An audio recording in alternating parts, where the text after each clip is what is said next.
Hi everyone, and welcome back to the channel. This update, I'm sitting at $178,688. This is the first update where I'm actually down. If you look back at all of my portfolio updates, every subsequent update there was an increase in the portfolio value. This is the first one where it's gone down a little bit since the last one. Since the last one, I think it was over 180K in the last video. A little bit down. That is to be expected though with the massive correction we saw just recently. So you can see in the 90-day chart for the S&P 500 here, quite a drawdown, but it's already starting to recover a bit. So see it as a good buying opportunity.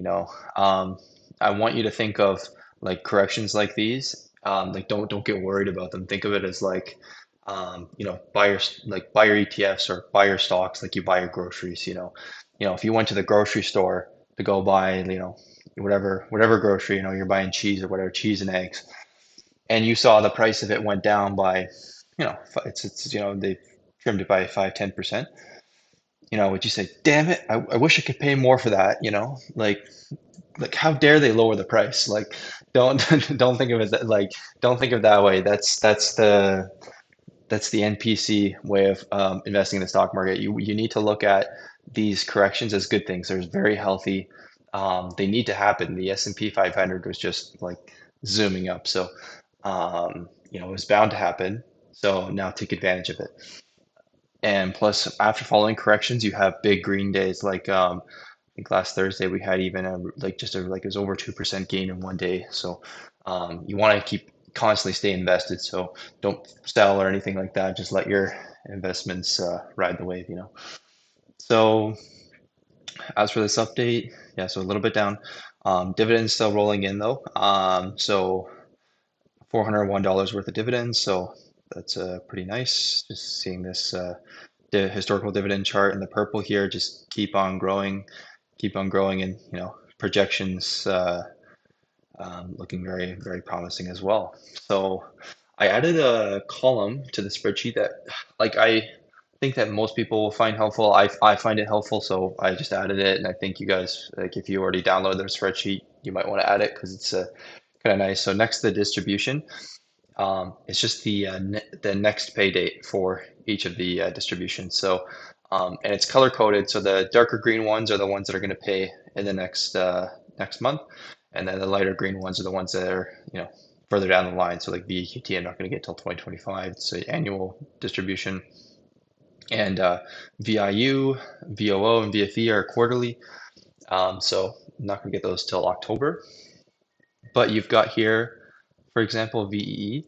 It's a quarterly pair, so you'd think it would pay in October. However, um, it's going to pay in late September, and I need to know that for my updates. So I have all the dividends registered in so that I can update this graph and report the income for the month.